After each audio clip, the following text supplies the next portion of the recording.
time to team up with the Black Panther and fight Electro in 2 more issues of that retconned Spider-Man origin.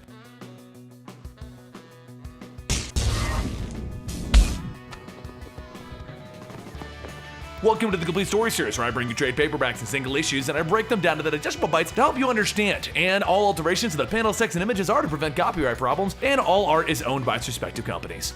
So once again, we are giving you 2 issues of Spidey. This is the retconned childhood origins of Spider-Man. A few people have been asking what exactly that means, and what they're doing is they're retelling stories like how Spider-Man met with Iron Man, how he met with Black Panther, and they're changing those around in continuity and altering the timeline. Heck, they even made Gwen Stacy meet Peter Parker all the way back in high school. Most likely this is the lineup with the new Spider-Man Homecoming movie, but hey, we don't know. And for those of you wondering if it is officially retconned, yes, I did look it up and Marvel did state that this is the new official, quiet, all ages friendly Spider-Man story that retcons his origin.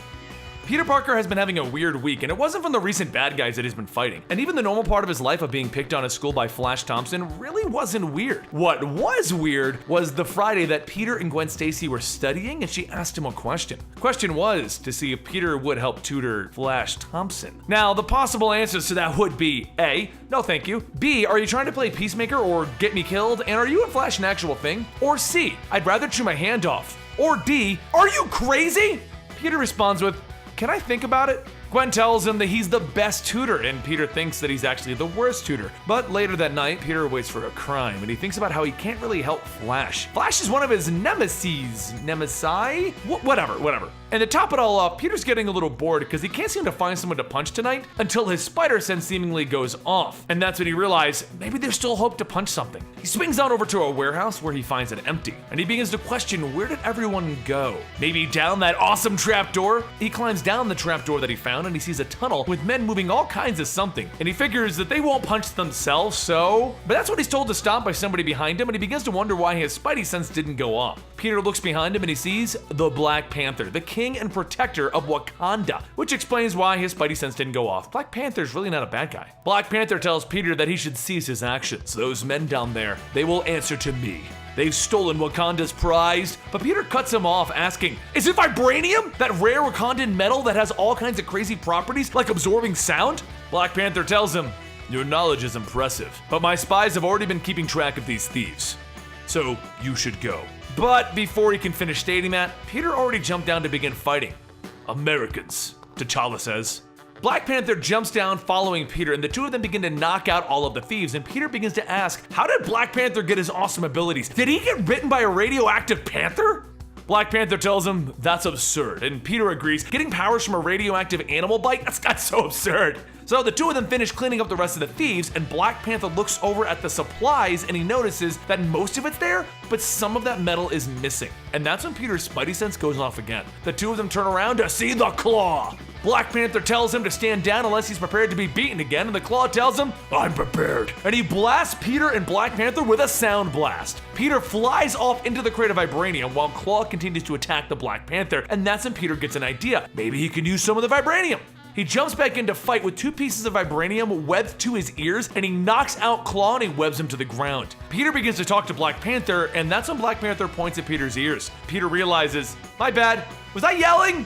Black Panther tells him, no, you were screaming actually, and you shouldn't curse so much for being such a young man. Once they round up Claw and the rest of the thieves, Black Panther tells Peter the secret to his abilities is that he listens. When you listen, you open your mind to a world where the mundane becomes. And Peter begins to swing off telling him, listening, got it, see you at the next team up. Americans, T'Challa says again.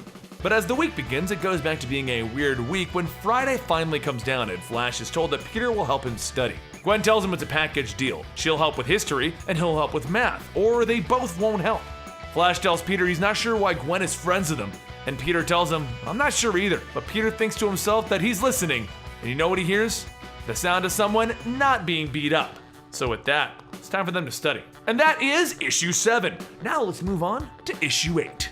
Peter and Gwen decide to go out to the movies one night, and despite what people may think, it is not a date, or is it? As they sit in the theater to watch Raiders of the Lost Ark, Peter mentioned that this is his 7th time seeing it, and Gwen tells him, hers too, twice with Flash. So Peter asks, how are things with Flash? And she tells him that they're fine, they're just friends, which surprises Peter. That's when the lights go out. But not the kind of going out for the dark of the movie so it can start, but the blackout kind.